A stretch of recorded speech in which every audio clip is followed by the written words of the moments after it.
Hello, and welcome back to another episode of Degesch America Presents. I am your host, Ben Harrell, and as always, I'm so glad that you joined us. In the last few episodes, we talked about the most used fumigants in the United States: phosphine, methylbromide, and sulfuryl fluoride. Each of these fumigants have their place in the industry, and it's a really good idea to be familiar with all three.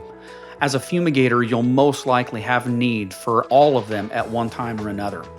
And of course, you can't use any of these fumigants on the job site until you get the fumigants to the job site. So in this episode, we're going to talk about transportation.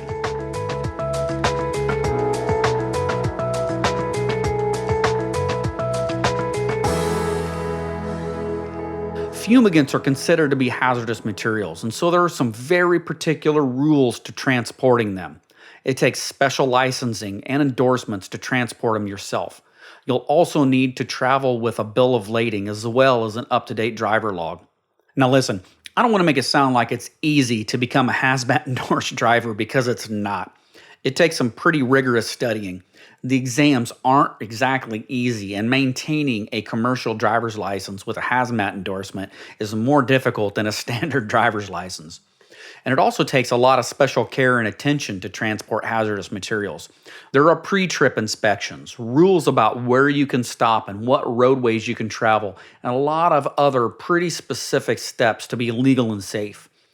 But once you learn the rules and get familiar with the steps to transportation, it's just like any other part of the job. You'll learn the ropes and get good at it. In order to help you navigate this, we've invited Scott Parsons to join us today. Scott is a retired Virginia State police officer who performed over 6,400 motor carrier inspections during his tenure. Scott has recently retired from the Virginia State Police after 24 years and now offers consultation to companies who have need to transport hazardous materials. So please help me welcome Scott to the podcast. Scott, it's great to talk to you again. Well, thanks for having me. I'm really happy that you could be here with us. I kind of gave a little bit of an introduction to who you are prior, just kind of the fact that you're a retired Virginia State police officer with a background in hazmat transportation. But I wanted to give you an opportunity to kind of tell us a little bit about yourself and how you relate to the hazardous material transportation portion of our industry. Absolutely. I started with the Virginia State Police in 1996. I was with the military before that and went through college before that. So I joined in 1996. I was a road trooper in Virginia in a rural county for about 4 or 5 years. And then they sent me to training for the DOT, which we call the A and B course, which is the basic. It's the driver and vehicle, how to inspect them.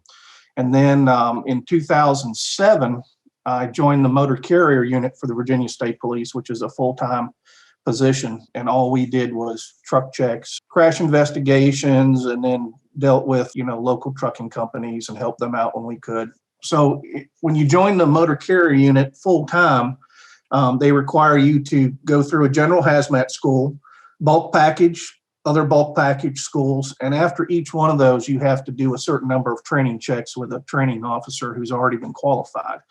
And then in addition to that, I got sent to motor coach training and radioactive hazmat training as well. So it's been quite a long haul to get all this training. And then after all those, you still have to do all the training checks. Throughout my career, I've done over 6,400 roadside checks. Wow. And I can't even tell you how many post-crash investigations and safety talks and things like that I've done. I retired this month, October 2020, on October 1st, and just basically starting my own consulting business for DOT. And that's where we are right now. Oh, well, congratulations on the retirement. Sounds like it's well-deserved. It was time to go for me. Yes, Sure. I understand that. Yeah, but it sounds to me like it's not really a retirement. It's just a transition into another full-time job, maybe. I feel like I might be working harder now than I was before. So Sure. it's Definitely been fun. I'm enjoying it. Well, that's good. That's good. So I definitely think we have the right person to talk to us about the transportation of hazardous materials. But I do want to give a disclaimer to all of our listeners here. So I'm going to read this. This is something that Scott put together, and I definitely think it's valuable here. And so I'll just read it, and we'll go from there. So just keep in mind, folks, that this podcast is meant to be entertaining and informative in order to give the listener a path to follow and things to think about. The federal regulations discussed in this program are the rules and regulations as published by the Federal Motor Carrier Safety Administration and the Pipeline and Hazardous Materials Safety Administration. But each state may have additional regulations that need to be followed. So the opinions that we're expressing on this show are meant as general guidelines and not as the final rules regarding the specific hazmat that you may be hauling or shipping. So we're going to encourage you to check with your local regulatory agencies before shipping or transporting any hazardous materials, just to make sure that all the rules and regulations are followed. Our goal, of course, is to bring awareness to different aspects of the transportation of hazardous material along America's highways and interstates. And it's our hope that by doing this, that we can help in making the entire industry a little bit safer. We just want to make sure that all of you that are listening, that you understand that while we both have some experience with transportation of hazardous materials, regulations change very often. I don't know, did I leave anything out there, Scott, or did that cover it for the most part? I think that's pretty good. Okay, good. I just wanted to make sure. All right. So, the transportation of hazardous materials, this is one of the things that I think that fumigators specifically really are hesitant to do. And it's one of those things that people are in fear of, not necessarily because the products are unsafe, but because of the regulatory requirements and some of the repercussions that can happen if you're not following those regulatory requirements. We as fumigators, we're expected to keep track of so many different things from a regulatory perspective, and this adds another layer to that. And it really adds some hesitation for folks in our industry. So I was kind of hoping that you could kind of clear some of that up for us as we're having this discussion to kind of alleviate some of those fears and to make sure that people know that this is just another aspect of the job. And as long as you're doing it according to the rules, that you can be very safe in doing it. I mean, that's kind of the goal today. And again, I can't thank you enough for being on with us, Scott. I definitely think you're the right guy to kind of navigate this. And I just want to kind of jump right in, actually, and just right out of the gate, what kind of license do you even need in order to transport hazardous materials? Your normal CDL driver, and that's kind of what I'm going to focus on. There are other licenses that might be required by state and federal agencies in order to transport it for the company. But I'm going to touch on the driver. That's where the expertise where I come from on the roadside. Normally, you need a hazmat endorsement depending on the type of vehicle you're driving. Anything between 10,001 pounds and 26,000 pounds does not require a CDL. However, you can still transport hazmat in that vehicle.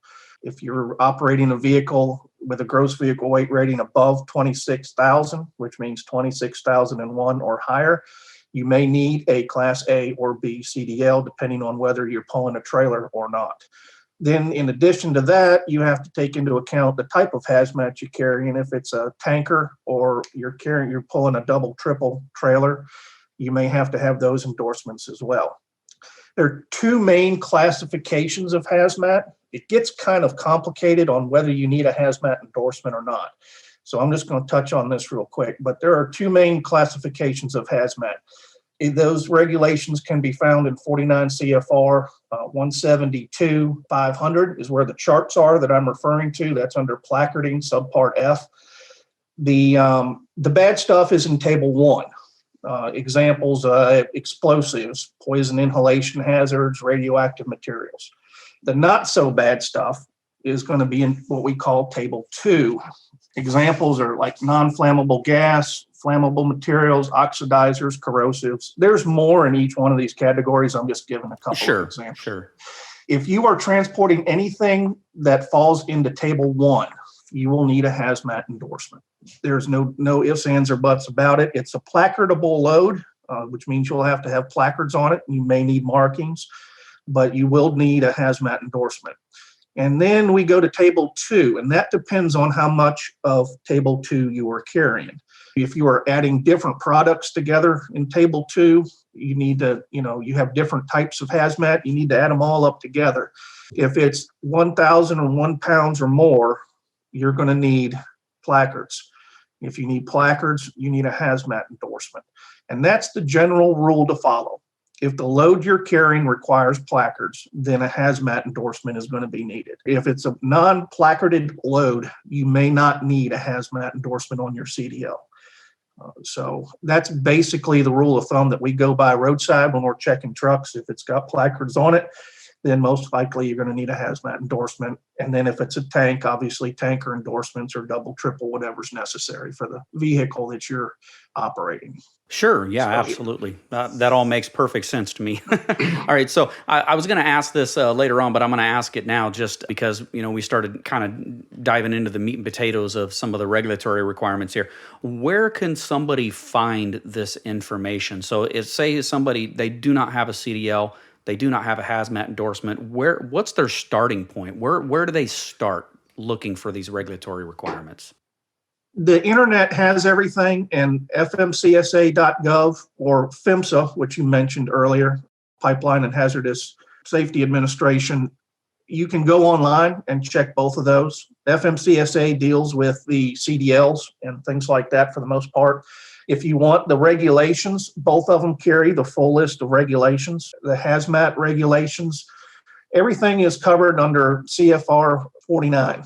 And then you start getting into the different subsections and subparts. Section 383 covers licensing that's required. So, but you can find all of that online. It's all information. Or you can go ahead and order the reg books, and it's all in there as well. I like to deal with paper, so I have reg books. Makes it easier for me to look stuff up. They do make cheat books for these regulations for drivers that has basically the meat and potatoes of it. It doesn't go into all the in-depth regulations. They're small, they're handy, you can carry them with you in your vehicle. There are different places that publish those and put them out, and they're not too hard to find. Oh, that's good to know. So I know that when it comes to the actual transportation of the hazardous materials, there are a lot of restrictions or expectations for the driver, where they can stop, how long they can stop, how far away they can be from the vehicle, overnights, things like that. What are some of the restrictions and expectations for that driver that's transporting hazardous materials? I know you can't cover all of them, but what are some of them that are probably the most important from a safety perspective? It depends on the material that you're transporting. Let me just start off by saying that if you're a CDL holder, and it's been my experience through the courts and just in general, that you are considered a professional as a CDL holder and truck driver going up and down the road. You're held to a higher standard. And then if you're hauling hazmat, you're the cream of the crop, basically, in the opinions of the general public and law enforcement and courts. So you are held to even a higher standard when you're hauling hazmat. So, there's certain things that you have to be responsible for. Not only are you operating an extremely large, heavy vehicle, but now you're on top of that hauling a very dangerous substance. So, and you should be proud that you are one of those if you're one of the drivers. But you are going to be held to very high standards. As far as an inspector goes, we were required to, a certain number of percentage of our checks had to be hazmat checks. So we tended to not pick on, but select hazmat trucks more frequently on a percentage basis than other vehicles. So you will be checked more often than you would if you were just hauling general freight for the most part. The non-compliance penalties are much higher. There are not very many low-grade penalties. Most of them are very high. There are parking restrictions and things like that. You can't leave an unattended hazmat vehicle next to the roadway. It has to be in a secured area if it's unattended. There are shipping papers and documentation that has to be placed in the vehicle at certain points. If you are not in the vehicle, for example, if you have gone in to get yourself a bite to eat, which is fine, your shipping papers have to be on the driver's seat. So if something happens to that truck while you're gone, emergency responders know where to find it. And that, as well as when you're operating the vehicle, the shipping papers were kind of jumping ahead a little bit, but the shipping papers have to be kept. Basically, if an inspector or anybody enters that truck, they will be able to discern exactly where that shipping paper is right away just by looking around the cab. So it can't be placed inside of a folder or a clipboard or something like that that isn't labeled shipping paper. And there's all the shipping paper is basically a description of the hazmat that you're carrying. And that allows first responders, if something goes wrong, to immediately identify it and take the appropriate actions. But there are, depending on you start hauling explosives, there are all sorts of, safety routes that have to be filed, safety permits and things like that. But for your general hazmat hauler, it's not terrible. You're not going to park the truck along the road in front of your house with a hazmat load and then leave it there for the weekend. Sure, you can't do that. Unlike general freight, which would probably be fine. But yeah, there are definitely many more regulations and restrictions above the normal regs. And you get a lot of attention from DOT troopers and officers out there with those placards running up and down the road. Sure. So when a driver is performing their own vehicle inspection, which, by the way, for those of you listening, it is a requirement for you to perform a vehicle inspection prior to transporting hazardous materials. For those of you who may not know, but when the driver's performing a vehicle inspection, what are some of the things that driver should be looking for on that vehicle to make sure that it's safe? Right. And you're referring to the pre-trip inspection that every driver has to do. Yes. So first of all, make sure your paperwork is in order and you know where all of it is. Make sure you got your CDL, your medical card, if it's needed to be carried with you, and any paperwork if you have any restrictions or needs paperwork that has to be carried with it, make sure you have it. Make sure your registration, your IFTA paperwork, if needed, shipping papers, and for this shipping papers and the other ones here are going to be for hazmat carriers, but hazmat registration form, your emergency response information guide, usually it's a safety data sheet, SDS, or it can be an emergency response guide. And if you're running an ELD, which most of them probably will be, make sure you have all your required ELD paperwork to go along with your ELD. Electronic logging device is ELD. A lot of carriers and trucking companies that I've run into, they have a folder that has all this information in it. And just make sure you know where that folder is. If you get stopped for an inspection, the faster you can find all the paperwork, the faster you get back on the road. It makes a huge difference if it's all together. And then as far as after you make sure you've got all that, make sure you get out of your vehicle and do a good pre-trip inspection of your vehicle. Most of what we look at during a vehicle inspection roadside is what you're looking at in your pre-trip. If you take your 10, 15 minutes, it doesn't take very long, and do a good pre-trip, check all your lights, check your placards, make sure everything's good, check your load securement, peek under the vehicle, make sure you don't have a brake chamber hanging down. Anything like that will be a huge help. And if there is a problem, notate it, because that's where you get it fixed. And that's CYA for the driver. If you find something like a brake chamber hanging on your pre-trip, obviously if you're hauling a hazmat load, especially if it's flammable or something super dangerous, you don't want to be going down the road without a brake working. Oh, sure. So, and not only that, the piece could fall off and puncture whatever containers you have, and then we've got a hazmat spill. So, it's extremely important for any driver, but even more so for a hazmat carrier. And then the other thing I would say is maintain your vehicle's periodic maintenance checks.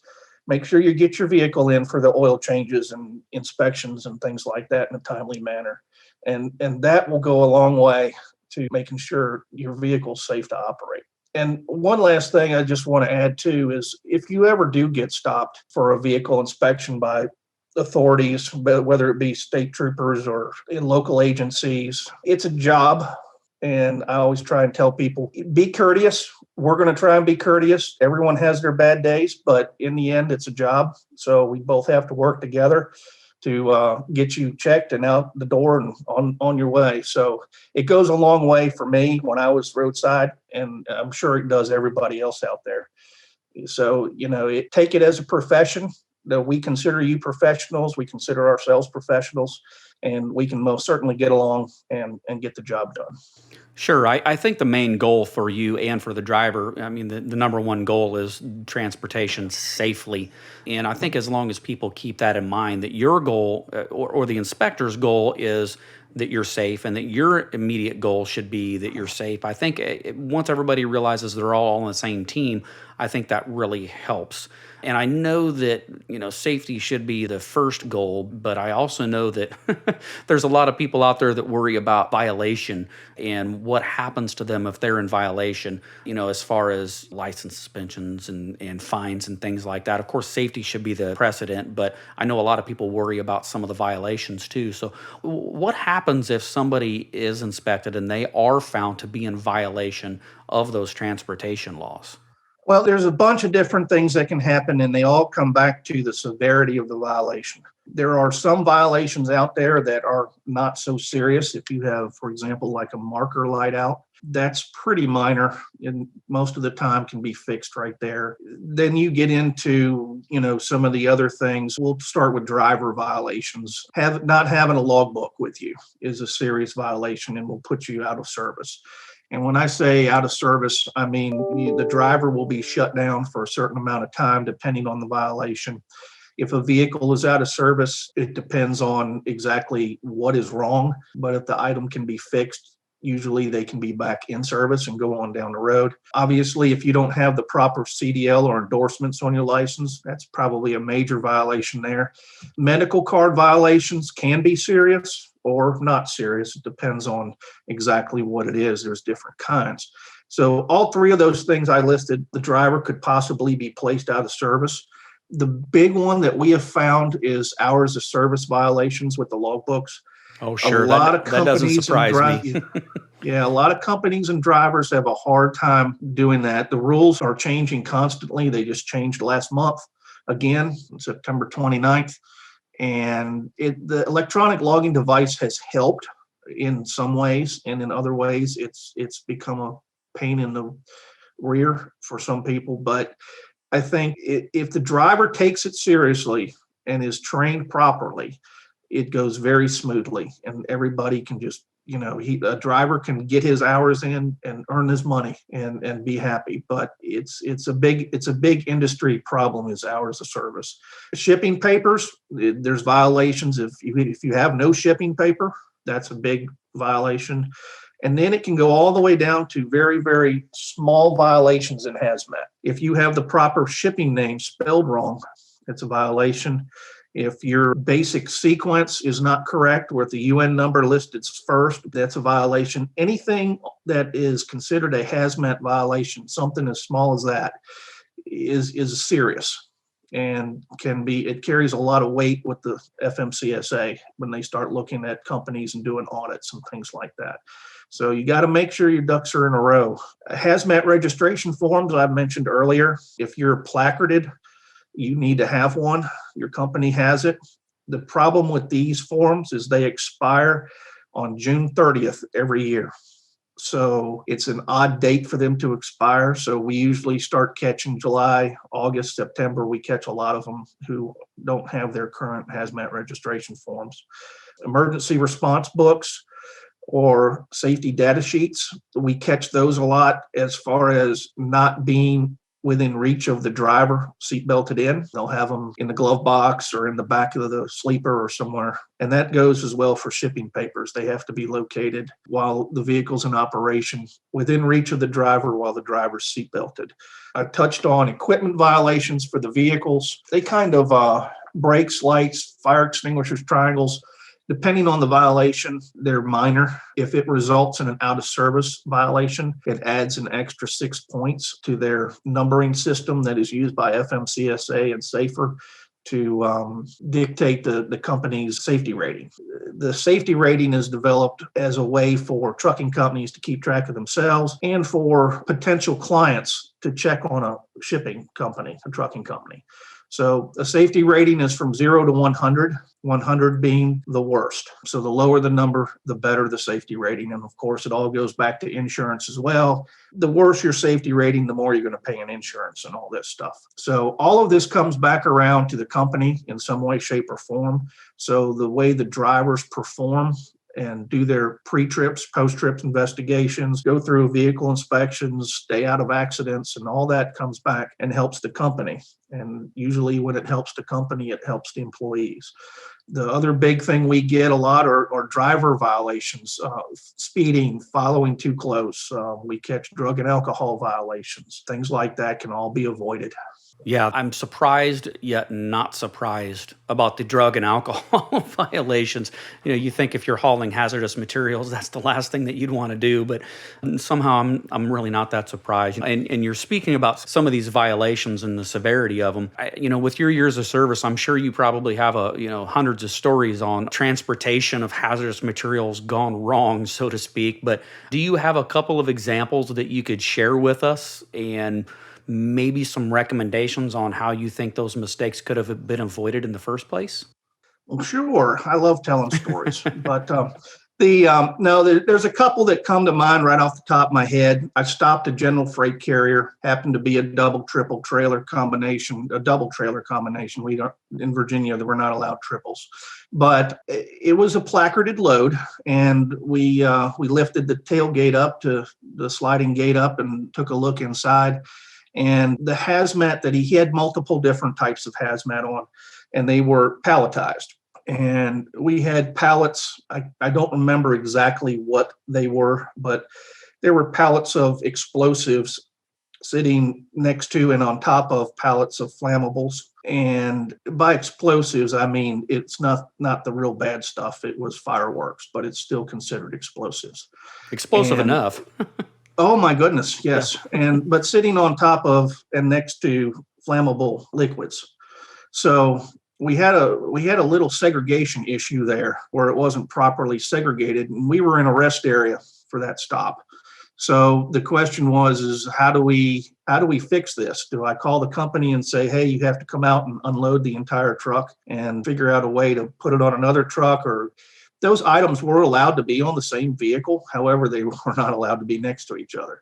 So it ended up being, we escorted them back. They had a local terminal close within about 15 miles. So we ended up escorting them back to their base there, and they were able to, their warehouse. They were able to back that trailer up and move things around. The other one was a vehicle hauling multiple cylinders, flammable gas, non-flammable gas, and cylinders, and we had one of them was what we call a PIH, a poison inhalation hazard. I think it was chlorine, if I remember correctly. And that was, again, we had segregation issues, cylinders right next to each other that weren't allowed to be next to each other. That was an easy fix because he only had one cylinder with PIH in it. So he was just able to move it around and get it away from everything else. But those are the segregation issues. You don't catch them very often. So I think that's why they stand out in my mind. But they're extremely dangerous. If something happened, there could have been a major explosion, or there could have been a major release of poison gas or something to that effect. And, it's a checks and balances. We're not out there to ruin truck drivers' lives, but a spot check every now and again keeps everybody honest. Oh, sure, absolutely. And as I said earlier, we're all on the same team. We all have the same goal, which is for the transportation of hazardous materials to arrive to the destination safely with no harm to anybody. And I think as long as everybody remembers that, I think it will be a huge benefit to CDL drivers or the hazmat transportation drivers in our industry. Absolutely. I mean, the goal is ultimately everybody goes home at night. Yeah. And it's unfortunately that doesn't always happen, but if everybody just works together, we can most certainly increase the safety up and down the road. Sure, absolutely. So what advice would you give? Let's say we have a brand new guy just getting ready to get his CDL with his hazmat, or he's just gotten his CDL with the hazmat endorsement. What kind of advice would you give that new hazmat driver that's just starting out in the industry? The main thing I would say is just learn as much as you can. When I was first starting out, You go through the training, but training is only part of it. The on the job training is where you really learn. I would stop vehicles that I've never seen before going up and down the interstate. And a lot of these drivers have been there for a while. And I think it's a great resource for new guys. They really know their stuff. Some of these drivers know a whole lot about the compounds that they're hauling and the hazardous materials they're hauling than I do. And so I would just sit and talk to them. And I think that's a great way for new drivers to do the same thing. Learn from the guys that have been there a while, the guys and gals, and they're an unbelievable resource when it comes to that. Take your training seriously. Pay attention, get through it. And I think there's a reason there's so much training in the hazmat industry. And I think if they can take it serious and be proud of what they do and just be mindful of the responsibility that they've been given, and then do your best to follow the rules. Get those little cheat books that you can get and look stuff up and double check the shippers. Make sure that the placards that are on your vehicle are the ones that are supposed to be there. It gets very complicated very fast. There's programs that a lot of these shippers use, and the person running the program has no idea about hazmat, but Sure. You as the driver need to. So you'll get a shipping paper from, a place, and it says, well, you need a flammable placard and you need a corrosive placard, but they forgot about the oxidizer that was on there or something to that effect. So you need to double check your load, make sure everything is kosher before you take off. And that's part of just following the regular rules and regulations. But as the driver, they're responsible for what their load is. If the shipper gave them the wrong information, it doesn't fall back on the shipper per se. It falls back on the driver. So they got a ton of responsibility. Just learn as much as you can and then keep learning is my advice. Sure, I think that's really good advice. So, listen, I don't want to take up too much more of your time, but you mentioned that you're doing consultation now for hazmat. If somebody had some questions for you, or if somebody wanted to talk, how would they reach you? You can reach me by my email. It's Parsons, Parsons, 1621 at yahoo.com. Under Breezy River Consulting is the name of my company. And by all means, if someone needs some help, wants to reach out to me, I'd be happy to talk to them about it and see what we can do to help. I'm actually working with another guy who his expertise is the in-house side of the rules and regulations, everything a company needs to do to stay within all the rules and regs, including, everything up to, blood and alcohol testing, audits, anything like that. We can most certainly help them. We can come visit your company. I probably won't go outside of the eastern part of the United States too much, but if you fall around Virginia or somewhere, we'd be happy to talk to you. That's good. That's good to know. And I'm certainly glad that we have experts like you out there that we can rely on to help us navigate some of the complexity that comes along with transporting hazardous materials. It's certainly not an easy task to do, but if you follow the rules and regulations, you can certainly do it safely. Scott, listen, I want to thank you for your time today. Like I said, I don't want to keep you too much longer, but I certainly appreciate you taking time to help us out in our industry. Well, thanks for having me. I appreciate it.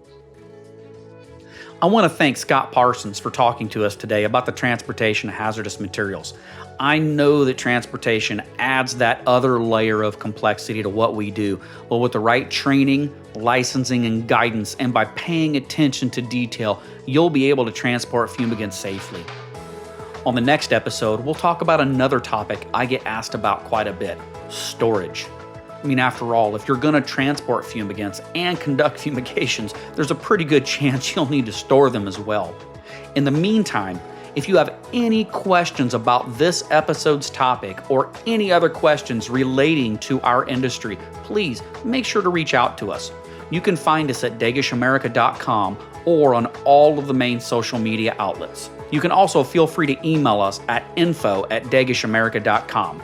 And so, until next time, I'm Ben Harrell, and I hope you have a safe and terrific day.